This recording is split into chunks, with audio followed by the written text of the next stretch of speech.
Hello. It's been a while since I last did an update because I've been ill and I didn't want my throat to give up halfway through doing this. So I decided to do something a bit different, which is originally film the audio and then edit pictures onto it, extracts the audio, just so it's a bit more put together. Dying, as you can hear. Okay, first let's start off with sustainability. Sustainability in art refers to the creative practices that prioritize environmental responsibility by using eco-friendly materials, minimizing waste, and creating work that raises awareness about ecological issues. How to be more sustainable in illustration. Switch to digital tools, which is what I'm kind of doing because I'm rendering everything digitally.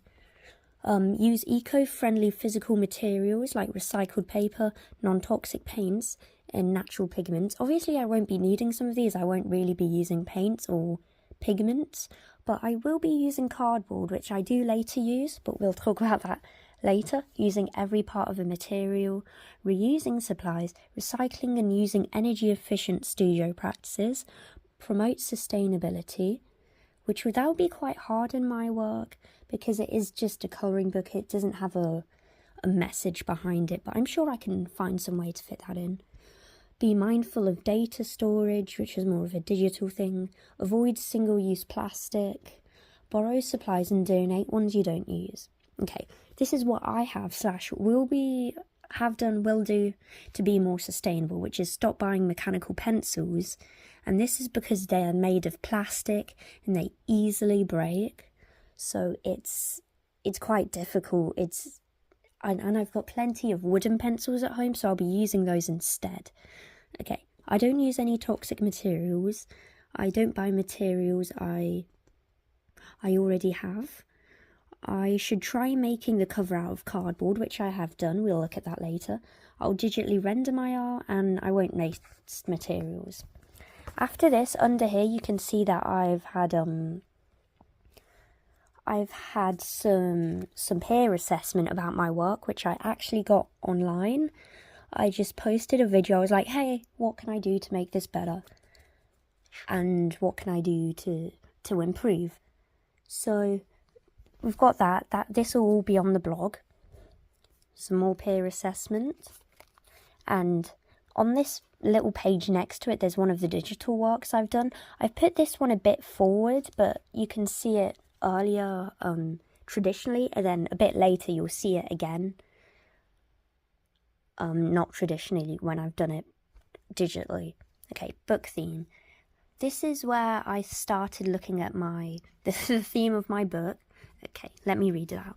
Right now, although I do have a theme for my colouring book, which is a sort of gothic old girl theme, it's a bit too general because of all this, all the illustrations are quite different. So yesterday, at the time, I went to Comic-Con and there were so many talented artists, so I got to gather a lot of inspiration, which has made me change my theme sort of to monster girls.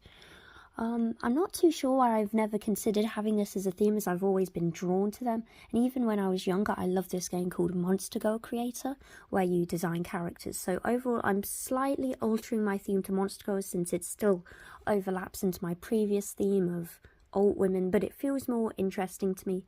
In addition, they're a lot more fun to draw, and you can experiment with colours a lot more, because when you draw normal people, there's only so much you can really do. But I like how you can do all the skin colours, like different bright colours, the hair colours, different bright colours. And here are some business cards that I got from Comic-Con. I've got 3 business cards here and 3 badges of monster girls I've already collected. And underneath, I decided to revisit some childhood nostalgia and download the Monster Girl Maker so I can make some ideas of what to draw. And these are the page I've done some illustrations. Oh, see, there it is. Here's the traditional version I've done. There is a few critiques I have, and I'll critique all of them as I get there. But her hand's too small, and her shoulders are slightly different sizes. I'm not a huge fan of. And then this next one, I was going to draw a zombie girl, but I just couldn't get it right. So we moved on to the next one. And for her head's wonky, the ears are uneven. I like the background, so we'll keep that in mind. The pose isn't interesting, the shoulders are uneven, so I'm not even sure if I'll make this digitally because there's a lot to improve. And for this other one, I was struggling to do the pose. So there it is. I've kind of just went past that one. And here's an elf girl. I'm really liking her. As you can see, the back of her hair are leaves, so I thought that was super cool. I like how she's sort of carrying the little sprinkles of flowers and leaves, but her arms are too long. On to the next one. This one I also quite like. I'm not a huge fan of how the mouth overlaps the stitching, and I think I could have drawn the hands better. Yeah. Next one, I failed for the pose. I just couldn't do it. And then onto this one, I quite like this one. It's a close-up. I've started drawing hands a bit better, but I still have a lot to improve on. Making the cover. So earlier I looked at what my book covers could possibly look like, so I decided on making a cover which is one of the illustrations in the book coloured, although I need to figure out how to actually make the full cover and bind it, as well as where to put the title. So here I've got the templates of how I make the cover, which I do use later. To know what my cover looks like, I should come up with a title so I know what the layout should look like, so I know how to put the title on top. So here are the possible titles. Monster Girls, an artistic colouring book. The illustration book of Monster Girls. The Girl Gallery, the Monster Girl Gallery even, a colouring book. Monster Girls, ink and colour. Monster Girls, a fantasy colouring book. The Ultimate Monster Girl colouring book. And the Monster Girl colouring book anthology. Oh, I just had a quick idea. This is in the little box. So I have more illustrations without compromising the quality. I can use the design. Oh yes, so I can have more illustrations.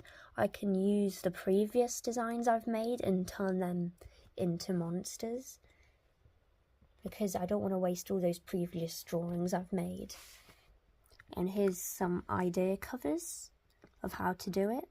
So I could get a better idea of what to do. I can do for the inside covers, because I'm going to also need an inside cover, because usually it doesn't go straight to the colouring. There's a little space where it's like an introductory part. So I could get a better idea of what I can do for the inside covers. I had to look at some of my own colouring books, one of which by Alice Mosman, an artist I've researched. While looking through these books, I saw that one of them was double-sided and another had a repeated pattern on the back. These are for the actual colouring pages, by the way. And I thought doing that would be a good idea, so one side of the page isn't wasted. However, since I have a limited amount of time, I won't have enough illustrations to do double-sided, so instead I'll do a repeated pattern or design on the back. And here is the bookbinding experiment. What can I do to improve? And under here are all the instructions of how I made it. It's pretty simplistic, but that's in the blog. What can I do to improve? Use cardboard that doesn't have a shiny side, so it's easier to glue down paper. Use A5 measurements with bigger sizes, so I could so if I run into more problems that I can face it before I do the final book. Cover the inside of the spine with paper, so if there are any gaps in the cardboard it isn't visible. Use a different type of glue. Hot make glue makes it look less sleek, and I think super glue would be better. The paper inside needs to be smaller than the cover so it doesn't stick outside. And over here is a net shape of the other cover I did. And let me just grab these covers. So what does it say here? For my second attempt at making the cover, the cardboard was too thick, it was difficult to cut through, and it doesn't fold well. In addition, the paper needs to be easy to flip through, and a thick cover makes it difficult. And I did glue a digital, the printed out digital version of one of the works on here, so I can kind of see what it looks like as a cover. And yeah, it is too thick, so imagine colouring on it, it'd be super difficult because it's kind of hard to open. And then I have my third attempt.